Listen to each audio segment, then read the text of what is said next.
4월달, 3월이요? 3월하고요, 4월 강의를 하도록 그렇게 하겠습니다. 먼저 이제 강의를 할 때 어떻게 하냐면, 먼저요, 강의를 할 거예요.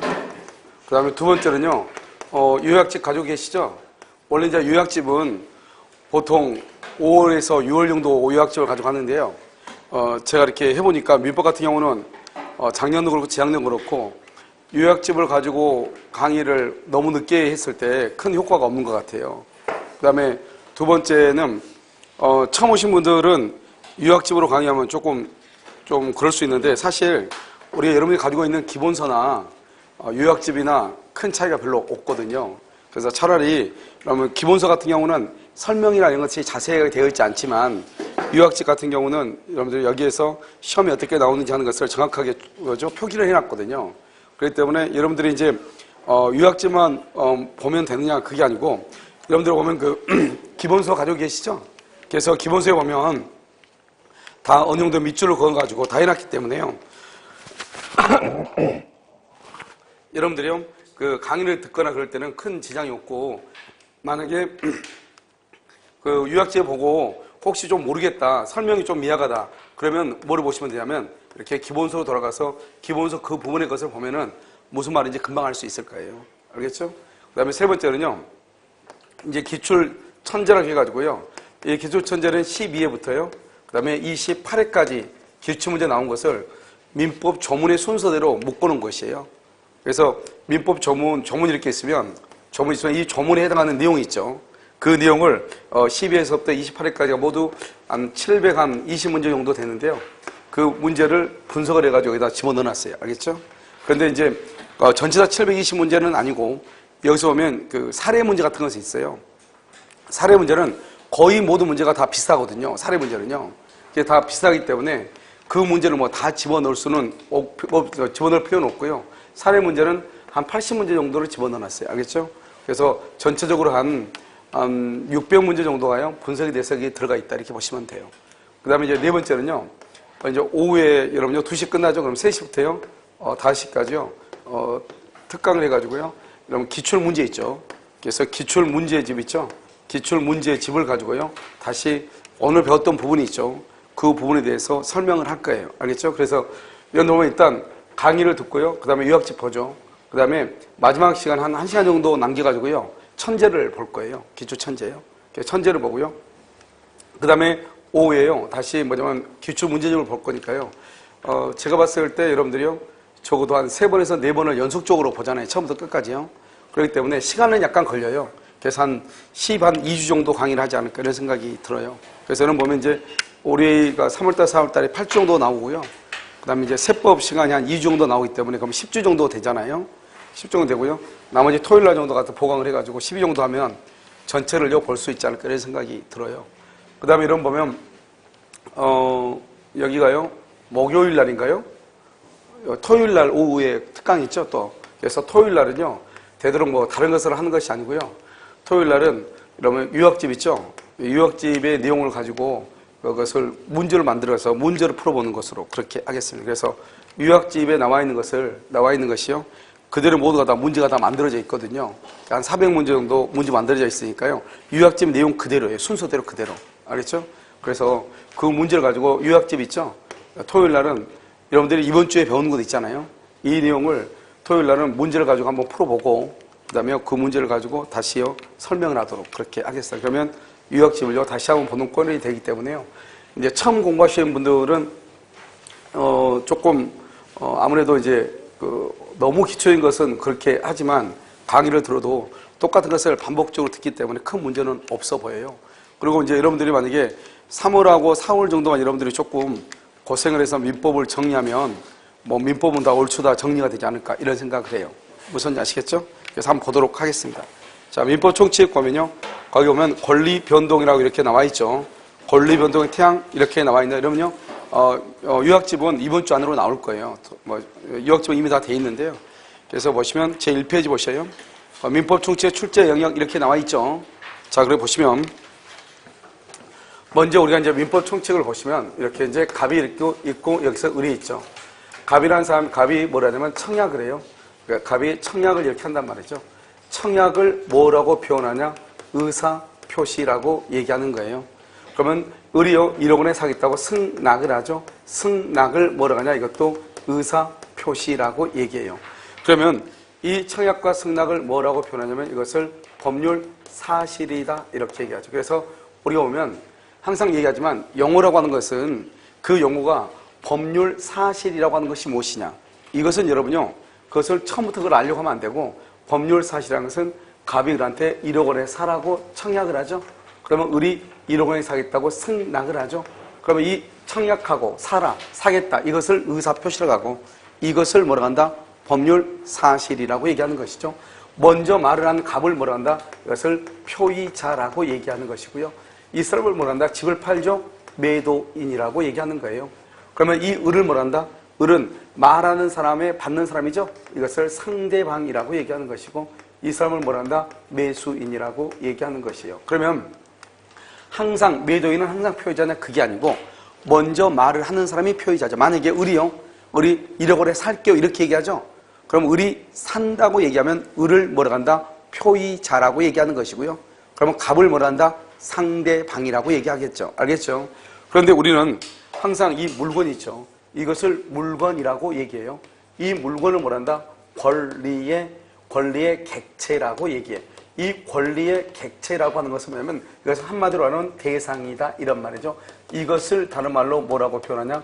법률 행위의 목적물이다 이렇게 얘기하죠. 목적물이다. 목적물, 이것을 객체다, 대상이다 이렇게 얘기하죠. 이것을 우리는 뭐라고 표현하냐면 이렇게 얘기해요. 우리가 이제 이 권리라고 하는 것은 다른 말로 하면 간단히 얘기하면 건물에 대한 소유권을 얘기하죠. 소유권. 소유권의 대상이 되는 것. 즉, 달리 얘기하면 갑하고 을이 무엇 때문에 지금 이 짓을 하고 있느냐 이 말이죠.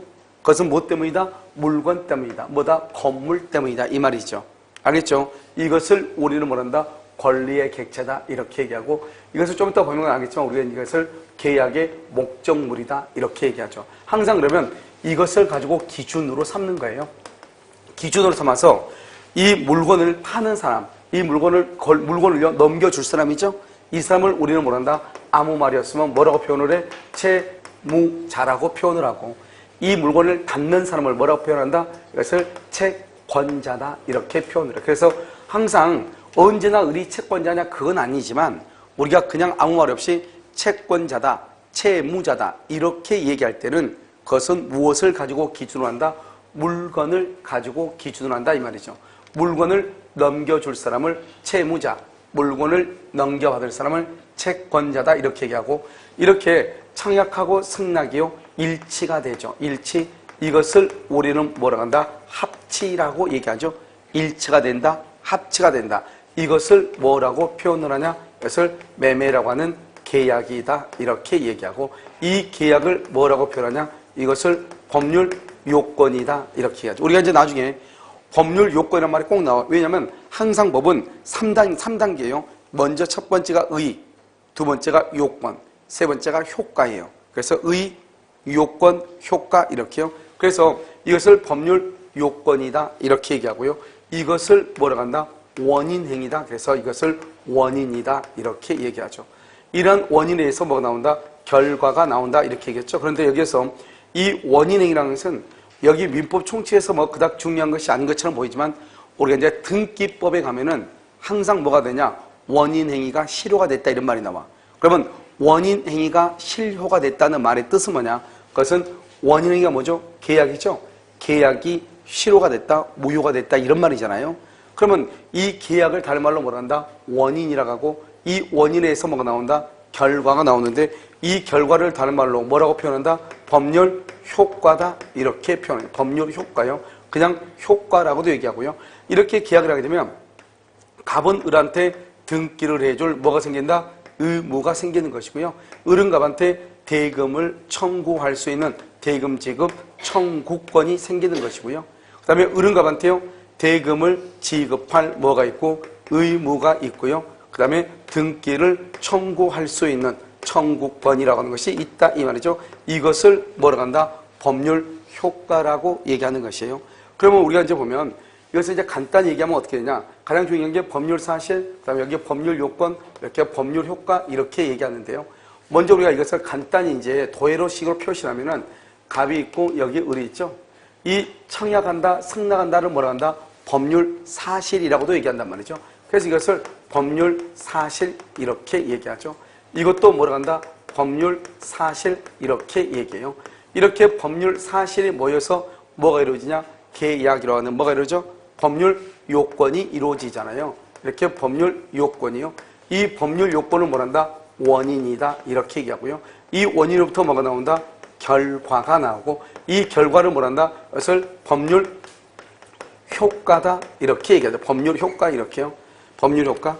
그러면 이제 우리가 여기서 법률 요건이라고 하는 것이 뭐냐 이렇게 되죠. 법률 요건. 법률 요건은 원인이죠. 뭐에 대한 원인이다? 법률 효과라고 하는 결과에 대한 원인이에요. 그냥 그대로 읽으면 법률 요건은 뭐냐 1번.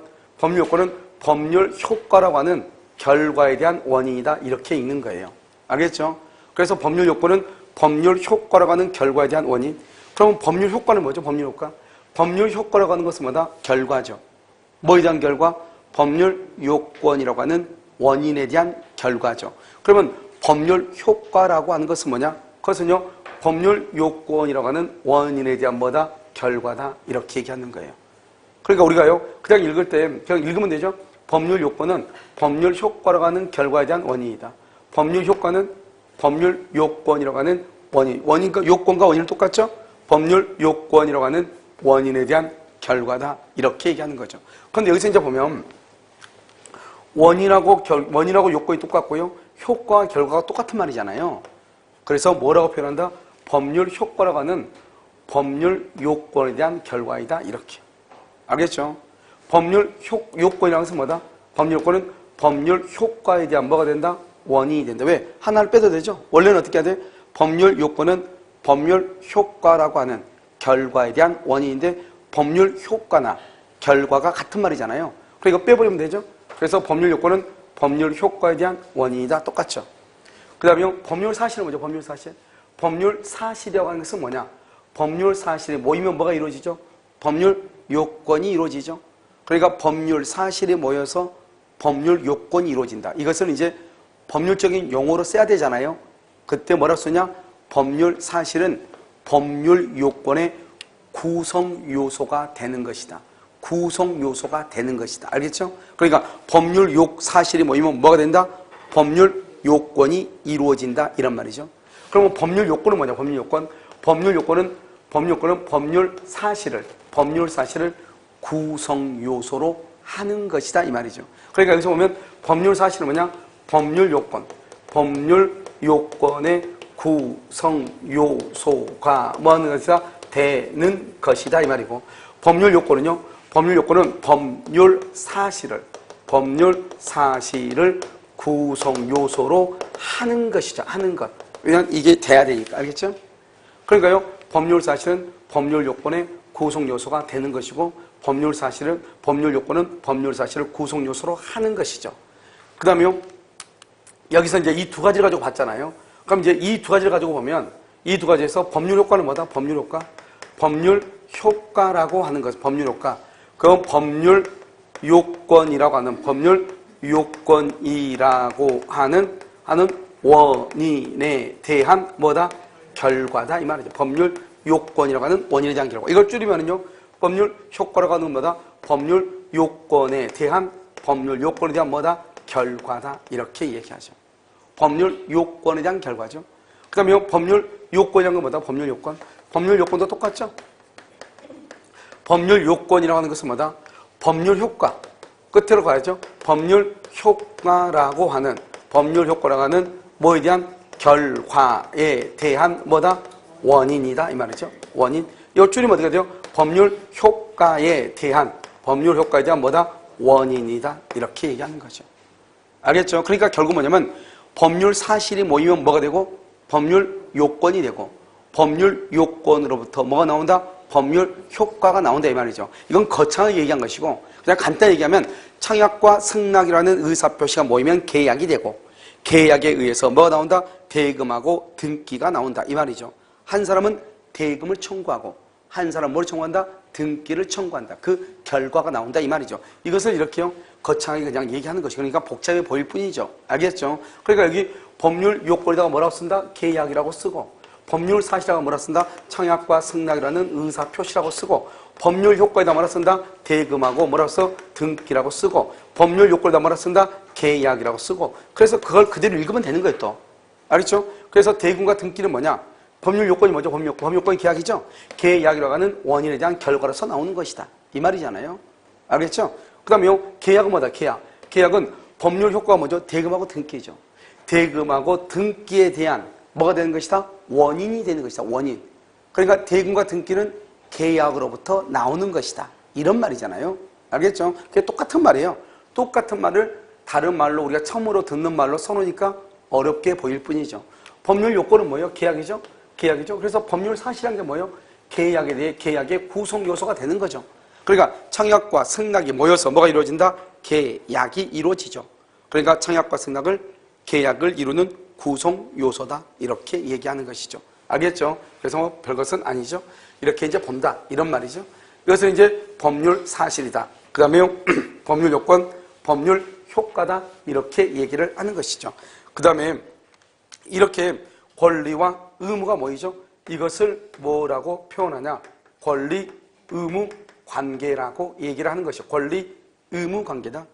이렇게 권리와 의무가 있는 것을 뭐란다? 이것을 권리, 관계라고 얘기하고 이러한 권리, 관계로 이루어진 것을 뭐란다? 법률, 관계라고 얘기하는 것이. 그래서 우리가 지금 배우는 것이 법률 관계를 배우는데 앞으로 여러분요 법률 관계란 말이 자주 나올 거예요. 그럼 법률 관계라는 것은 한마디로 말하면 권리와 의무로 이루어진 관계인데 이 권리와 의무라고 하는 것은 어디서부터 출발한다? 계약으로부터 출발하죠. 그래서 우리가 계약 관계를 다른 말로 뭐라고 표현한다? 법률 관계라고 표현을 하는 거예요. 알겠죠? 그럼 이 법률 관계가 비교된 게 무슨 관계가 있다고 그랬죠? 인간관계죠? 그러면 인간관계라는 것은 우리가요, 호의로 동승처럼 무상으로 다른 사람의 차를 타고 가거나 다른 사람이 우리 아이를 무상으로 돌봐주거나 내가요, 어디 가면은 다른 사람이 우리 집 개를요, 야양견 있죠? 개를 이렇게 돌봐주거나 이런 것들은 뭐란다? 친구하고 약속하거나 부부 사이라든가 아버지하고 아빠하고 아버지하고 아빠 똑같은 말이네. 아빠하고요, 자식하고요, 뭐 한다? 이렇게 뭐 약속한다거나 이런 것들 있죠? 이런 것들을 우리가 뭐란다? 인간관계라고. 그러한 인간관계에는 뭐가 없다? 권리와 의무가 없다. 그래서 그러한 약속을 어겼다고 해서 원칙적으로 채무 불행에 의한 손해배상을 청구할 수는 없는 거죠. 그런데 만약에 그러한 약속을 그냥 어긴 그 약속으로 인해 가지고 손해가 발생할 수 있죠. 예를 들어서 친구하고 같이요 장난을 했는데 어떻게 장난이 너무 심해가지고 친구가 다쳤거나 공짜로요 차를 태워주고 가다가 사고가 발생해가지고 사람이 다쳤거나 이랬을 때는 치료비를 돼야 되잖아요. 그 치료비 청구권이라고 하는 뭐가 발생한다? 권리가 발생하는 거죠. 그러니까 인간관계, 호의관계의 경우에도 그로 인해서 손해가 발생하면은 권리와 의무가 발생하는 거죠. 그 권리와 의무가 뭐로 바뀐다? 법률 관계로 바뀔 수도 있다, 없다? 있다. 만약에요, 우리가 이제 인간관계, 호의관계에서 손해가 발생하면 어떡하냐? 아무리 공짜로, 아무리 친한 사이라 할지라도 손해배상을 100% 해야 되는 것이에요. 손해배상액을 감경할 수가 있다, 없다? 없는 것이 원칙이에요. 그런데 만약에 이 두 사람 사이의 관계죠. 관계를 봐가지고, 이러면 너무나 신의측에 비춰봤을 때 또는 형평의 관념에 비춰봤을 때 너무나 불균형하게 된다. 그랬을 때는 뭘 할 수 있냐? 배상액을 조금 감경할 수는 있다 이 말이죠. 알겠죠? 그래서 어느 경우냐면 예를 들어서 자기가 동거하고 있는 동거녀의 언니가 왔는데 그 동거녀 언니가 아침에 간다 가니까 자기 차로 태워주러 저 직장까지 태워주러 가다가 전봇대를 들이받아가지고 사망한 사건에서 일반 사망 사건하고 똑같이 볼 수 없다 이 말이죠. 왜냐면 자기가요 다른 영업을 하면서 지금 사람을 운전하다 사람 다친 게 아니잖아요. 자기 동거하고 있는 사람의 여자의 언니를 태워주다가 그러니까 호의관계죠. 그 호의관계로 하다가 그렇게 된 거잖아요. 이런 경우는 배상액을 감경할 수도 있다 이렇게. 원칙은 감경이 된다 안 된다? 안 되는데 예외적으로 감경할 수는 있다. 이렇게 법률 관계로 이루어진 법을 우리는 뭐란다? 이것을 실체법이다 이렇게 얘기하고 이러한 실체법의 대표적인 게 바로 뭐냐? 우리 민법이다 이렇게 해야죠. 그래서 민법은 첫 번째 실체법이다. 그러면 실체라고 하는 말이 나중에 등기법에 가면 자주 나온단 말이죠. 이 실체라고 하는 것을 뭐라고 하냐? 권리와 의무로 이루어진 것을 실체라고 그래. 다른 말로 권리로 이루어지는 것. 즉 소유자가 갑이다. 그러면 소유자는 권리를 가지고 있죠. 그러면 소유자한테 등기가 있어야 돼. 이것을 뭐란다? 실체 관계에 부합한다고 얘기하는 것이고, 소유자는 갑인데 등기는 을 앞으로 되어 있단 말이죠.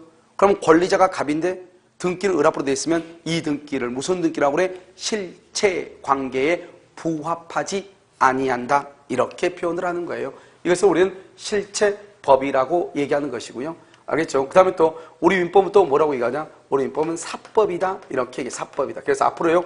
사법이다. 공법이다. 이런 말이 나온단 말이에요. 여러분요. 나중에 금요일날 배우는 부동산 공법 있죠? 그 공법하고 민법은 전혀 다른 법의 성질을 가지고 있어. 그래서 여러분요. 공법이라고 하는 것은 뭐냐? 공법이라고 하는 것은 뭘 얘기하냐면 이것은 국가 있죠? 국가. 국가 기관하고 간단히 얘기하면 개인 간의 관계다. 국가와 개인 간의 관계 이렇게 보시면 되죠. 그러니까요. 우리하고 국가기관. 국가기관은 모든 걸 통틀어서 해요. 예를 들어서 뭐 청와대가 될 수도 있고요. 서울시가 될 수도 있고요. 그 다음에 구청이 될 수도 있고 그 다음에 동이 될 수도 있고 다. 알겠죠? 그래서 등기소다. 그러면 등기소는 뭐죠? 국가기관이잖아요. 등기소하고 관계에 대해서 나하고 관계에 대해서 무슨 문제가 발생해서 다투어야 된다. 그럼 국가기관과의 관계이기 때문에 공법 관계라고 얘기하는 거예요. 그런데 우리 민법은요. 개인과 개인 간의 관계를 다루는 거란 말이죠. 우리가 이 개인에는 뭐도 들어가냐? 회사, 법인도 들어가는 거예요.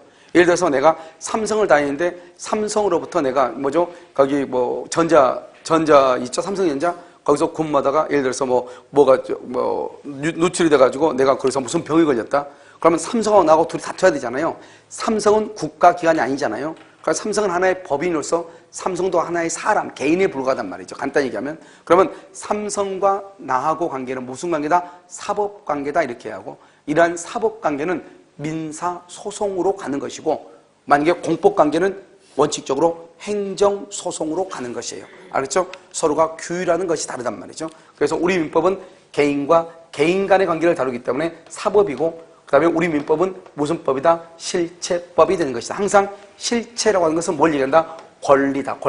권리와 의무, 권리, 관계로 이루어진 것, 우리 것을 실체법이다 이렇게 하고, 우리가 계약을 체결하겠다 하면 계약을 체결하면 어떻게 돼요? 일방은 권리를 갖고 일방은 의무로 가질 수밖에 없고, 알겠죠? 그래서 우리는 뭐냐면 우리가 계약은 법률 관계일 수밖에 없다. 이렇게 결론에 도달하는 거예요. 그래서 여러분 보면 나중에 대리권에서 보면 무슨 말이 나오냐? 원인된 법률 관계가 종료한다. 이런 말이 나와. 즉 임의 대리권이 소멸할 때 원인된 법률 관계가 종료한다. 이런 말이 나와. 그 원인된 법률 관계가 뭐냐? 바로 원인된 쭉 가면 법률 관계, 즉 계약 관계가 끝났다. 다른 말로 위임 계약이 종료가 됐다. 이런 말이죠. 알겠죠? 그런 거 쓸 때 원인된 법률 관계가 종료가 됐다. 이렇게 표현을 하는 거예요. 그래서 우리 민법 보면 뭐냐면 128조에서 임의 대리권이 소멸하는 게 나온단 말이죠. 그때 보면 원인된 법률 관계가 종료가 된 경우 이렇게 나온단 말이죠. 그때 말할 때 계약관계, 위임계약이 종료가 됐다. 이런 말이죠. 그래서 이런 용어들이 이제 거기에서 이제 계속 연결돼서 나오니까요. 그러면 여기서 이제 보면 첫 번째 논점이 뭐냐? 법률 사실이라는 것이 논점이고요. 두 번째 논점이 뭐냐? 법률 효과에 대한 결과. 여기서 뭐가 나온다? 권리 변동이라고 하는 것이 나오는 거예요. 이 권리 변동은 권리가 발생하고 권리가 변경하고 권리가 소멸하는 것이에요. 그래서 발생하는 것을 뭐란다? 발생을 취득이라고 하죠. 취득이라고 하고요. 소멸을 상실이라고 얘기하죠. 그래서 이것을 우리는 뭐라고 표현하냐? 득실 변경이라고도 얘기하고요. 발생 변경 소멸이라고도 얘기하는 거죠. 이것을 다른 말로 뭐란다? 권리 변동이라고 얘기하는데, 그런데 이 권리라고 하는 말이 무슨 말이냐? 권리라고 하는 것은 권리, 의무, 관계라는 말이고, 이 권리, 의무를 다른 말로 법률 관계라고 얘기하잖아요. 그래서 권리 변동을 뭐라고 얘기하냐? 그것을 권리, 의무의 변동, 권리, 의무의 변동, 다른 말로 뭐라고 표현하냐? 법률 관계의 변동이다. 이렇게 얘기하죠. 그래서 권리, 의무의 변동, 법률 관계의 변동, 이렇게도 얘기해요. 똑같은 말이잖아요. 그러니까 권리라는 말이 저기서 보면 그것은 권리, 의무라는 말이고, 다른 말로 법률 관계라고 하는 말이잖아요. 그래서 권리 변동은 다른 말로 권리 의무의 변동, 법률 관계의 변동 똑같은 말이니까 그렇게 표현을 하는 것이에요. 그래서 첫 번째 논점이 우리가 이제 기본적으로 권리 변동이 하나 있고 법률 사실이 하나 있고 좀 있으면 법률 행위라고 하는 것이 있는데 먼저 우리가 권리 변동을 먼저 한번 보고 그 다음에 법률 행위를 설명하고 난 다음에 법률 사실을 설명해야 돼. 알겠죠? 그래야만이 이해가 된단 말이죠. 그래서 먼저 권리 변동을 보면 우리가 이제 권리가 변동되는 것은 권리가 발생을 하죠. 발생을 한다 이 말이죠.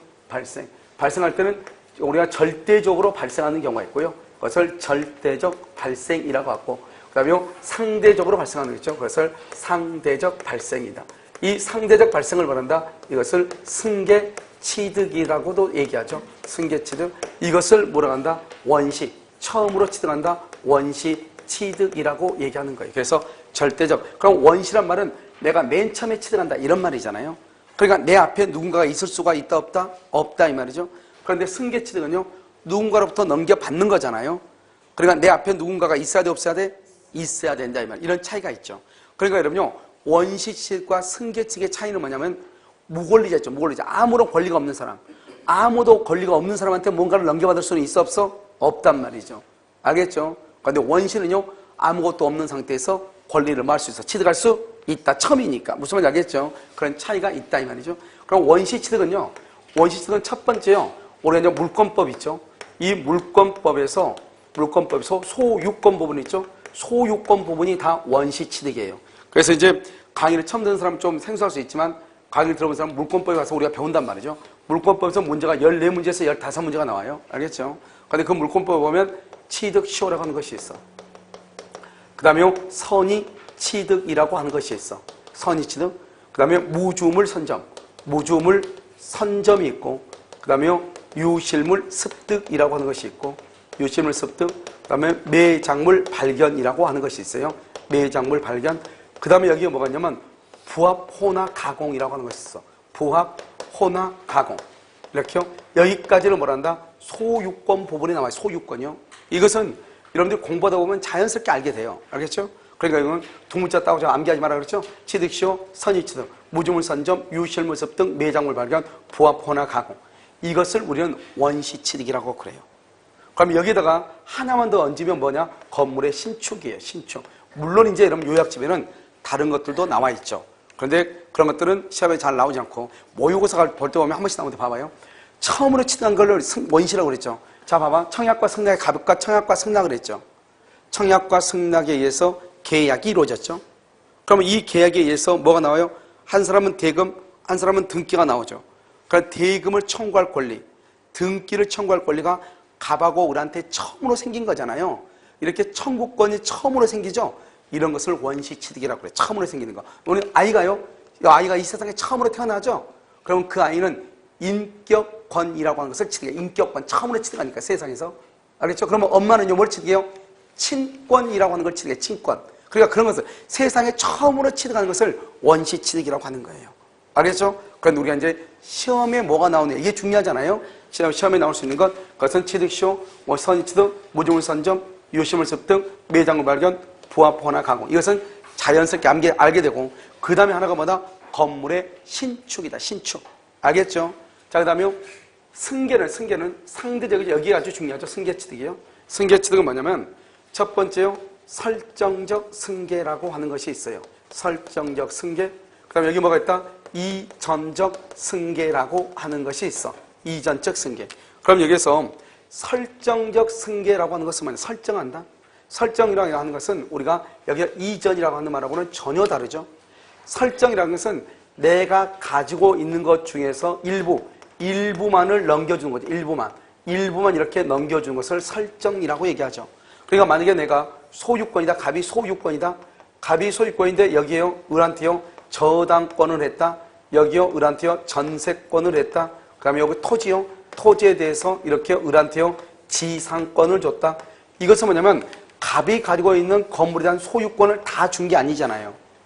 알겠죠? 그래서 이걸 저당권, 전세권, 지상권을 뭐라 했다? 설정했다고 얘기를 하는 것이에요. 설정했다.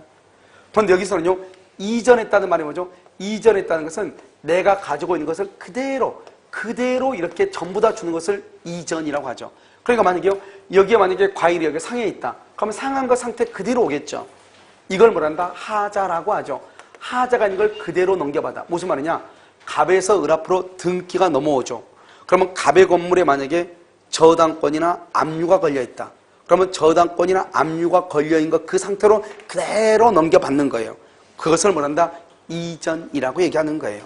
알겠죠? 그러니까 만약에 이렇게 이전한다고 하는 것은 다른 말로 뭐냐면 이것을 특정승계라고 하는 것이 있고요. 여기 뭐겠냐? 포괄승계요. 포괄승계라고 하는 것이 있죠. 이러면 특정이라고 하는 말하고 포괄이라고 하는 말하고 다른 말이잖아요. 그래서 그럼요, 특정이라는 것은 뭐냐면 매매나 또는요 증여 또는요 사인증여. 사인은 뭐죠? 죽고 난 다음에 이렇게 얘기하죠. 혹시 이거 너 가질래? 물어봐. 응. 그러면 지금 살아있을 때 주는 것을 공짜로 주는 것을 말한다? 증여라고 하죠. 그런데 이거 너 가질래? 응. 그런데 그냥 갖지 말고 내가 죽고 난 다음에 가져갈래? 나 죽고 난 다음에. 죽음을 원인으로 해서 공짜로 주는 것을 사인증여라고 얘기하는 거예요. 알겠죠? 그 다음에 여기요 뭐가 있냐면 경매 같은 거 있죠. 경매 같은 거. 이런 것들은 특정이라고 얘기하죠. 그런데 이게 포괄의 양은 상속이라든가 회사가 합병되는 것, 그 다음에 포괄유증이라고 하는 것이 있죠. 그러면 상속 뭐고 합병 뭐 포괄유증, 이건 알겠지만 이 포괄유증은 뭐냐? 똑같은데 봐봐. 이 사인증여는 너 이거 내가 이제 살아서 얘기하는 거죠. 너 이거 가질래? 왜냐면 증여는 계약이니까 두 사람이 합의가 있어야 된단 말이죠. 너 이거 가질래? 그랬더니 응 그래. 그런데 내가 죽고 난 다음에 가져갈래? 응 알았어 그래. 빨리 죽어. 이 말이잖아요. 그런데요. 유증이라고 하면 유증은 그게 아니고 뭐냐면 내가 일방적으로 얘기해. 내가 유언서죠. 유언서에다가 써놓은 거죠. 이 물건은 을한테 줘라 이렇게. 일방적으로. 을의 의사를 물어봤어? 묻지 않았어? 묻지 않았죠. 일방적으로 얘기하는 것을 유증이라고 얘기해요.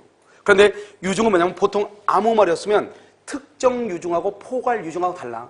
특정 유증은 뭐냐면 내가 가지고 있는 물건 중에서 노란색 건물을 을한테 줘라. 이렇게 내가 유언서에다 써놓는단 말이죠. 그런데 을의 의사를 물었어? 묻지 않았어? 묻지 않았죠. 그걸 유증이라고 그래요. 일방적으로 하는 거죠. 그런데요. 내 재산이 이렇게 많은데 이 전 재산 중에서 10%를 을한테 줘라. 10%. 20%를 줘라. 그것을 포괄유증이라고 얘기하는 거예요. 이런 우리가 상속을 받죠. 상속받으면 어떻게 돼요? 1대1대1에 자식이 3명이다? 그러면 1대1대1이죠. 어떤 게요?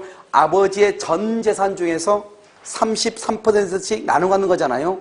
그러니까 전체 재산 중에서, 그러니까 포괄유증은 뭐하고 비슷하다? 상속하고 비슷하죠. 그 사람의 전체 재산 중에서 10%, 20%를 내가 받는 거잖아요. 그러니까 포괄유증이라고 하는 말은 무슨 말하고 비슷하다? 상속하고 비슷하다 이런 말이죠. 알겠죠? 그래서 여러분 여기서 이제 보시면 이걸 여러분이 이 옛날에 보시면 여기 봐봐. 이렇게 갑이라는 사람이 있죠? 갑이라는 사람이 소유권이죠? 갑이라는 사람이 을한테요. 전세를 놔. 전세권이죠? 전세권을 뭘 한다고 그래? 이전한다고 그래? 설정한다고 그래? 갑이 자기 집에다가 전세를 두면 뭘 한다고 그래? 전세권 설정이라고 얘기를 해. 설정한다. 일부만 주는 거니까. 그런데요. 이 을이 이것을 병한테 전전세를 줘. 전전세권을 줘. 그러면 전전세권을 뭐 한다? 전전세권을 이전한다고 그래? 설정한다고 그래? 그럼요. 전세권을 가지고 있죠? 이 사람이 또 전세를 넣죠? 또 전세를 넣어? 그러면 갑이라는 사람이 있죠? 갑이요. 을한테 이렇게 전세를 넣는 거예요. 을한테요. 그러니까 전부를 다 준 게 아니고 조금만 주는 거지. 일부만 주죠? 그러면 전전세는 여기다 또 다시 이렇게 병한테 준 걸 전전세라고 그래요. 알겠죠? 그래서 전전세를 뭐라고 한다? 그것을 설정이라고 얘기해. 전전세권을 설정한다. 이렇게 얘기해. 그런데요, 이 전세권자가요, 이렇게 정이라는 사람한테 전세권을 양도를 해. 양도한다. 전세권을 양도한다. 그럼 전세권을 양도한다는 말은 무슨 말이에요? 전세를 그대로 팔아먹는다. 이 말이에요. 양도를 뭐라 한다? 이것을 이전한다고 얘기해요. 이전적이라고 얘기해. 알겠죠? 그러니까 우리가 항상 전대차라든가 전전세라고 하는 것은 내가 가지고 있는 것에 어떻게 한다? 일부를 떼서 주는 것이에요. 알겠죠? 내가 기준이 돼가지고. 그러니까 이 전전세나 전대차는 원래의 전세권이나 임대차보다는 클 수가 없는 것이에요. 무슨 말인지 알겠죠? 그렇기 때문에요. 우리가 전세권을 뭐란다? 설정한다 가지고 소유권에 대해서 일부니까 일부. 다시 전전세를 주는 것도 설정한다고 그래. 그런데요, 전세권을 양도한다? 그러면 팔아먹는다 이 말이잖아요. 그것을 이전한다고 얘기하는 것이에요. 무슨 말인지 알겠죠? 그래서 차이가 있어. 그 다음에 우리가 보면 예전에는 시험이 어떻게 나오냐 이렇게 나왔어. 예전에는 매매는 뭐냐? 매매는 특정 승계다. 매매는 포괄 승계다. 틀린 것으로. 상속은 포괄 승계다. 상속은 특정 승계다. 그래서 틀린 것으로. 알겠죠? 가끔 가다가 포괄 유증은 포괄 승계죠. 그런데 여기 사인 증여를 포괄 유증에다가 이렇게 넣어. 그러면 돼? 안 돼? 안 된다. 이런 말이죠. 이렇게 시험에 주로 나왔는데 지금은 이제 어떻게 나오냐 이렇게 나와. 갑과 을이 청약과 승낙에서 매매 결의했다. 다음 설명이 좀 맞는 것은 이렇게 가지고 갑이 사망하고 을이 상속한 경우, 갑이 상하고 을이 상속한 것을 이전적 승계로 한다. 이런 식으로 나와. 그럼 무슨 말이죠? 이전적 승계는 상속 뭐죠? 포괄 승계죠. 그러면서 다시 뭐다? 이전적 승계죠. 그래서 여러분 봐봐. 여기 봐봐. 매매라고 하는 것은 뭐냐? 매매는 특정 승계이죠. 특정 승계이고 그 다음에 뭐다? 이전적 승계이고 그 다음에 뭐다? 그 다음에 승계 취득이다 이 말이죠. 그러면 상속보다 상속은 포괄 승계이고 그 다음에 포괄이고 이건 뭐다? 설정적 승계이고 그 다음에 승계 취득이다. 아니요. 이전적 승계이고 승계 취득이다 이 말이죠. 그러니까요. 여기만 두 개 다르죠. 여기만 다르고 이건 다 똑같죠.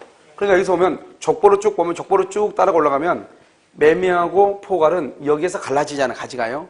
그러니까 여기 이전적은 둘 다 똑같은 것이죠. 그러니까 매매는 특정이고 이전적이고 상속은 포괄이면서 이전적이죠. 그러니까 상속은 이전적이다. 매매도 이전적이다. 차이는 뭐냐? 여기는 하나는 특정이고 하나는 포괄이다. 여기서 갈라지는 거잖아요. 알겠죠? 그런데 둘 다 따로 올라가면 뭐다?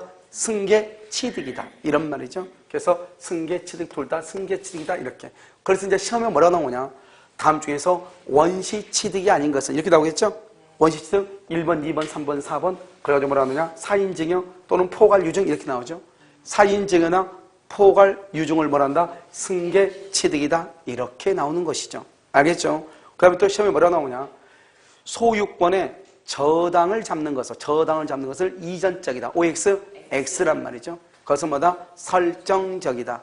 다른 말로 무슨 취득이다? 승계 취득이다. 이 말이죠. 그러니까 소유권의 저당을 잡는 것도 승계 취득이고 그 다음에 뭐죠? 상속을 받는 것도 뭐다? 승계 취득이다. 우리가 피라미드로 보면 되는 거죠. 알겠죠? 그렇게 나오니까요. 잠깐 정리라면 여러분 강의 노트 봐봐. 권리의 발생이라고 되어 있나요? 발생이 되어 있어? 원시 취득, 절대적 발생이라고 되어 있죠? 시효 취득, 선의 취득, 무주물 선점, 유실물세 등 매장물 발견. 여기까지가 좀 중요하다 이 말이죠. 첨부해서 부합, 혼합하고 이런 것들을 뭐라 한다? 건물의 신축, 특히 신축, 알겠죠? 이런 것들이 무슨 취득이다? 원시 취득이다 이런 말이죠. 이것은 여러분요 자연스럽게 암기가 돼. 물권법 공부하다 보면 자 이번은요 승계 취득이죠. 이전적하고 설정적이 있다. 이전적과 설정적. 이전적은요 특정하고 포괄이 있다. 매매하고 교환증여, 사인증여 거기 한번 좀 읽어봐. 사인증여, 경매 같은 거. 그러니까 이런 봐봐. 매매를 해놨죠. 매매는 특정 승계면서 이전적 승계면서 승계 취득이다 이런 말이에요. 알겠죠? 그러니까 매매는 이전적 승계다. 맞는 말이죠? 포괄은요 상속하고 그냥 유증이죠. 아니고 무슨 유증? 포괄. 특정 유증을 하면 안 돼. 포괄 유증이에요. 포괄. 알죠? 포괄을 동그라미 되겠죠? 해서 합병. 그런데 상속은 포괄 승계면서 이전적이면서 승계 취득이다 이런 말이에요. 알겠죠? 같은 말이에요. 그러니까 상속은 이전적이다. 매매도 이전적이다 이 말이죠. 시험에 나올 때 어떻게 나온다? 위에가 원시 취득이고 밑에가 승계 취득이죠. 그러니까 원시 취득이 아닌 것 그래가지고 승계 취득으로 매매라든가 상속이라든가 포괄 유증이라든가 이런 걸 집어넣는다 이 말이죠. 됐죠? 설정적이란 뭐가 있다? 소유권에 대해 지상권, 전세권, 저당권 등의 제한물권을 설정하는 것 우리가 설정적이다. 그러니까 이전적은 있는 그대로를 주는 것이고 설정적은 일부만 주는 것이다. 이런 말이죠. 그 다음에 권리의 변경이라고 나왔죠? 자, 이제 여기 보시면 권리의 변경이라고 하는 것은 뭐냐? 여기서 이제 변경이라고 하는 것이 나오잖아요. 권리의 변경. 변경은 권리가 변경되죠? 여기서 주체가 변경되는 것이 있죠. 주체 변경. 그 다음에 여기요. 내용의 변경. 내용. 그 다음에 뭐가 있냐? 여기서 작용의 변경. 이렇게 세 가지로 나누어져요. 여러분요, 이 작용이라고 하는 것을 뭐라고 한다? 이것을 효력이라고 얘기해요. 효력. 여러분요, 2번 저당권하고요. 2번 저당권이요.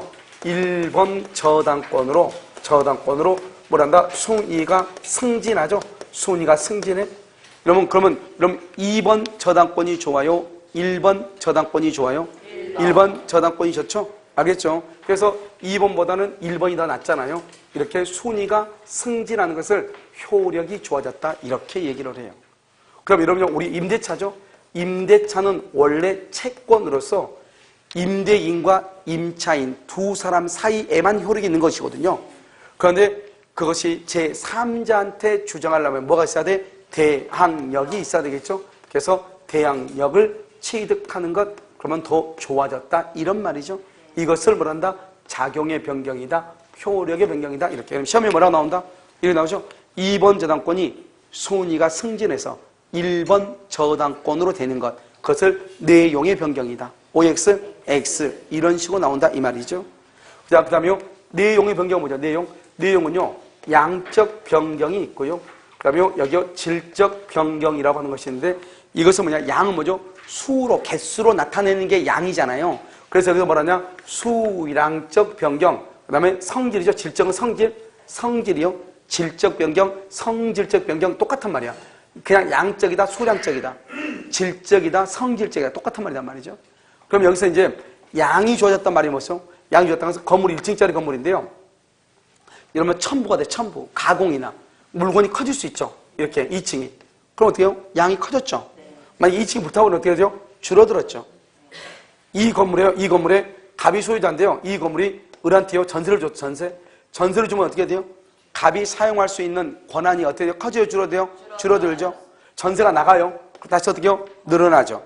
이것을 양적, 수량적이다. 이렇게 얘기해요.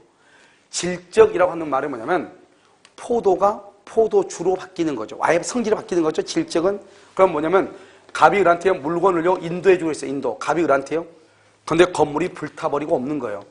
그럼 건물이 불타버리고 없으면 건물을 줄 수는 없잖아요. 그럼 대신 뭘로 줘야 돼요? 돈으로 줘야 되겠죠. 그래서 뭐로 바뀐다? 손해배상. 손해배상이란 말은 다른 말로 돈으로 바뀐다. 물건이요. 건물이 뭘 바뀌었다? 돈으로 바뀌었다. 이것을 질적이다. 성질적이다. 이렇게 얘기하는 것이죠. 그래서 여러분 시험에 뭐라고 나오는데 이렇게 나오죠? 물건의 인도 의무가 멸실로 인해서 손해배상 채권으로 바뀐 경우 그것을 작용의 변경이다. OX, X. 무슨 변경이다? 내용의 변경이다. 이렇게. 왜냐하면 질적 변경은 무슨 변경에 속한다? 내용의 변경에 속한다. 본능 지금 눈을 얘기하는 거예요. 주체가 변경됐단 말이 무슨 말이죠? 여러분 건물이 이렇게 있잖아요. 건물인데 소유자가 갑에서 을로 바뀌는 거죠. 그러면요. 을한테는 권리가 소유권이 발생을 했는데 갑은 팔았으니까 소유권이 뭘 한다? 소멸하죠. 그러니까 소유자가 갑에서 누구로 바뀌었다? 을로. 그것을 주체가 변경됐다. 이렇게 얘기하죠. 자, 그럼 한번 봐봐요. 권리의 변경, 주체는 이전적 승계가 있는 거죠. 사람이 바뀌는 것. 내용의 변경은 질적이죠. 질적, 성질적, 양적은 수량적. 이렇게 써놨죠, 지금. 질적이란 것보다 물건 인도 청권이 손해배상 청권으로 바뀌는 경우. 양은요, 커졌다, 줄어들었다. 소유권의 객체에 제한 물권이 설정된 소유권. 물건의 건물에 제한 물권이 있다. 그러면 줄어들죠. 제한 물권이 소멸한다. 늘어나죠. 첨부가 되는 첨부 부합이 돼가지고 물건이 어떤 중축이 됐다. 늘어났죠. 다시 불타버렸다. 줄어들죠. 그것을 뭐란다? 양적이다. 양적은 어디에 속한다? 양적은 내용의 변경에 속한다. 아시겠죠? 자, 그 다음에요. 3번을 보세요. 작용의 변경이라고 되어 있나요? 그러면 작용의 변경을 뭐란다? 2번 저당권이 1번 저당권으로 뭐란다? 순위가 승진하는 것, 승진. 임차권이 등기에서 뭐를 취한다? 대항력을 취득하는 것. 이것을 뭐란다? 작용의 변경이다. 이렇게 얘기하죠. 3번은요. 권리의 소멸이라고 나와 있나요? 자, 이거 보면 이제 권리의 소멸이라고 하는 것을 뭐죠? 소멸. 소멸을 보면 소멸은 뭐다? 절대적 소멸이라는 것이 있어요. 자, 여기 뭐가 있냐? 상대적 소멸이라고 하는 것이 있어요. 그래서 절대적, 상대적. 절대적이라는 것을 봐봐요. 그럼 건물이 멸실되고 없죠? 없다. 그러면 소유권은 어떻게 해요? 소유권은 절대적으로 소멸하죠. 소유권은 없어지는 거죠. 그런데 문제는 뭐냐면 물건이 멸실되면서 가치적 변형물이라고 하는 것이 있죠. 그래서 뭐가 나온다? 화재보험금이 나온다 이 말이죠. 이 화재보험금을 뭐라 한다? 가치적 변형물이다. 나중에 여러분요, 우리가 이제 어디 가서 이걸 배우냐면 저당권 가서 이걸 배운단 말이죠. 가치적 변형이 있으면 이 보험금 위에 물권의 효력이 미칠 수 있죠. 뭐하고 질권하고. 그다음에 저당권 같은 경우는 뭘 한다? 여기서 뭐를 해? 물상대위를 한다. 물상대위는 물권 위에 미친다 이 말이죠. 대신해서. 그래서 원래는 이 소유권이죠. 건물이 없어지면 소유권은 절대적으로 소멸해. 맞는 말이에요. 그런데 만약에 멸실하면서 화재보험금이 나서 화재보험금이란 말은 건물이 없어지고 가치란 말이 뭐죠? 가치란 말은 돈이란 말이죠. 돈으로 변형됐다. 바뀌었다 이 말이죠. 그래가지고 뭐가 나왔다? 보험금을 건물이 돈으로 바뀐 것을 뭐라 한다? 건물이 보험금으로 바뀐 것을 가치가 변형됐다고 얘기를 해요. 그럼 어떻게 돼요? 이 보험금 위에 저당권의 효력이 미친다 이 말이죠. 그러면 아직은 저당권이 소멸했다 안 했다? 안 했다. 그래서 그걸 뭐라고 표현하냐 이렇게 얘기해. 우리가 여러분요, 우리 시험하고 사법고시 시험하고 전혀 문제가 달라. 우리 시험에는 뭐라고 하냐면 10회 때요. 물권이 멸실하면 물권은 절대적으로 소멸한다. 이렇게 돼 있단 말이죠. 그런데 사법시험에 뭐라고 하냐? 물권이 멸실하면 물권이 언제나 절대적으로 소멸한 것은 아니다. 이렇게 되었단 말이죠. 왜 언제나 절대적으로 소멸하는 것은 아니냐? 소유권은 절대적으로 소멸하게 되지만 가치적 변형물이 있을 때는 소멸하지 아니할 수 있다 이 말이죠. 그걸 뭐란다? 물상대위라고 얘기하는 것이죠. 그러면 우리가 이제 시험이 그럼 어떻게 나오냐? 원칙적으로 물권이 멸실하죠. 물권이 멸실하면 물권도 소멸하는 거예요. 그래서 원칙적으로 물권이 멸실하죠. 그러면 물권도 소멸하는 게 원칙이에요. 그런데 앞에가 언제나 그 말이 들어가면 맞아 틀려. 물권이 멸실하면 언제나 물권은 소멸한다. 그럼 틀리다고. 언제나가 들어가면. 왜? 가치적 변형물이 있을 때는 소멸하지 않을 수도 있다. 그럼 어떤 말을 맞냐? 물권이 멸실하면 물권은 소멸한다. 그 말은 원칙이니까 맞아요. 원칙적으로 소멸을 해. 가치적 변형물이 있어도 소멸하지 않으니까. 무슨 말이 들어가면 안 된다? 언제나 소멸. 그러면 안 돼. 알겠죠? 자, 그러면 상대적이란 말이 뭐냐? 상대적은요. 건물이 이렇게 있죠? 있는데 갑이라는 사람이 이것을 을한테 팔았다 이 말이죠. 그러면 을한테는 권리가 뭘 한다? 발생하죠. 갑한테는 뭐가 된다? 소멸하죠. 소멸. 갑에서 을 앞으로 소유권이 뭐가 됐다? 변경됐죠. 변경. 그래서 물권이 소유권이 어떻게 된다? 발생하고 변경하고 뭘 한다? 소멸하죠. 발생, 변경, 소멸. 이것을 발생, 변경, 소멸, 권리 변동이라고 하는 거예요. 그러니까 여기 봐봐. 절대적인 것은 물권이 멸실하잖아요. 그러면 소유권도 없어지는 거잖아요. 무슨 말인지 알겠죠? 그런데 여기를 한번 보면요. 여기를 보면 물건 자체는 있잖아요. 단지 소유자, 사람만 바뀌는 사람만. 이것을 우리는 뭐란다? 사람의 갑에서 을로 바뀌었죠? 이것을 뭐란다? 주체가 변경됐다. 그래서 주체의 변경. 그래서 여기 변경을 뭐란다? 주체의 변경이라고 얘기하는 거예요. 변경은요. 그런데 여러분 봐봐. 이 사람한테 권리가 발생했죠. 발생은 원시 취득과 승계 취득이 있잖아요. 그런데 여기는요, 을은요, 처음으로 취득한 것이 아니고 갑으로부터 넘겨받았잖아요. 그러니까 원시 취득이 아니고 무슨 취득이다? 승계 취득이잖아요.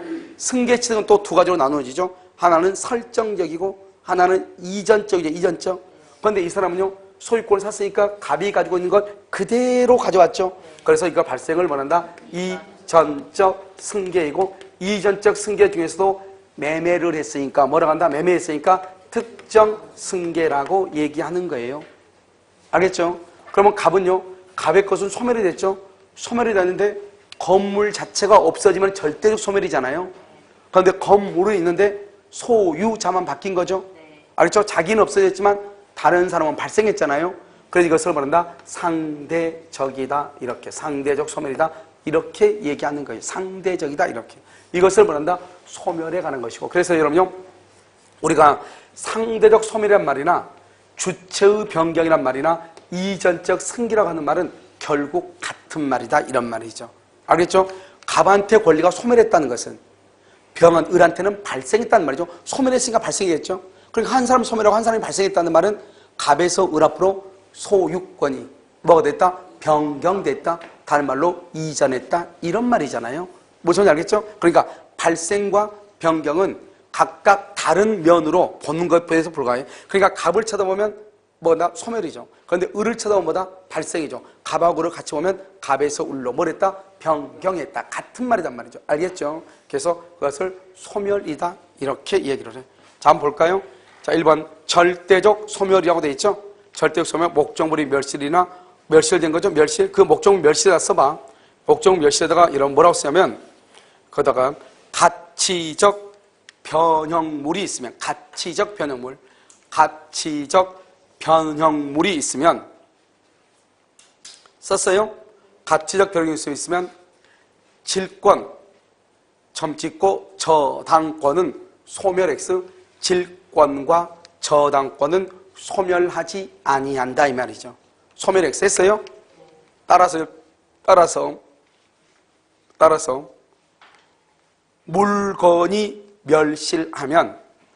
물건이 멸실하면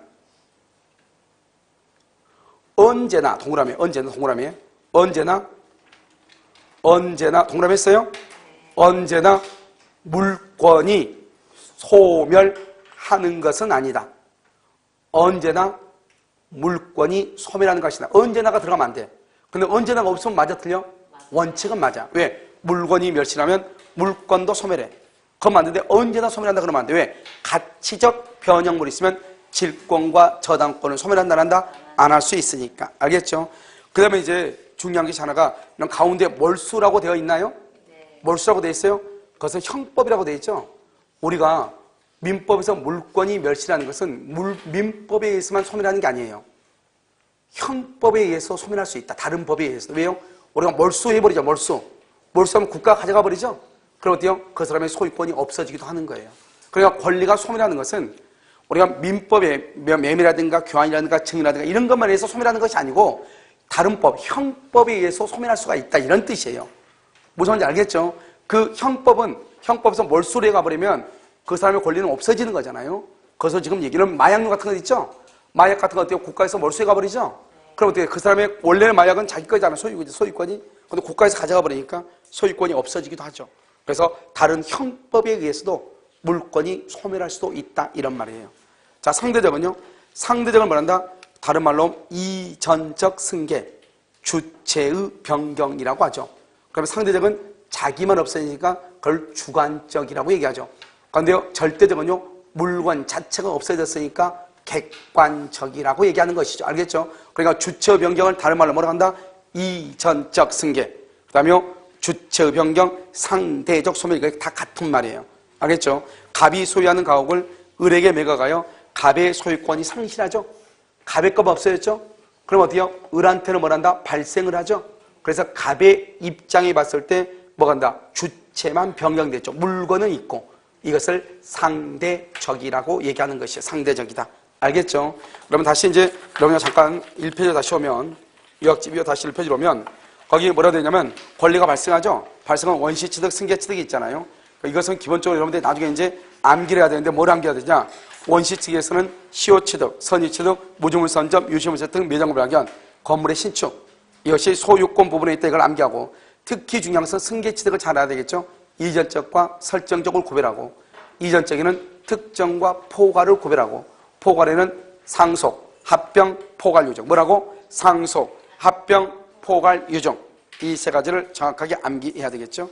자, 권리의 변경은요. 주체가 변경되냐, 내용이 변경되냐, 작용이 변경되냐 하는데 가장 중요한 것은 시험에 잘 나온 것은 작용의 변경이에요.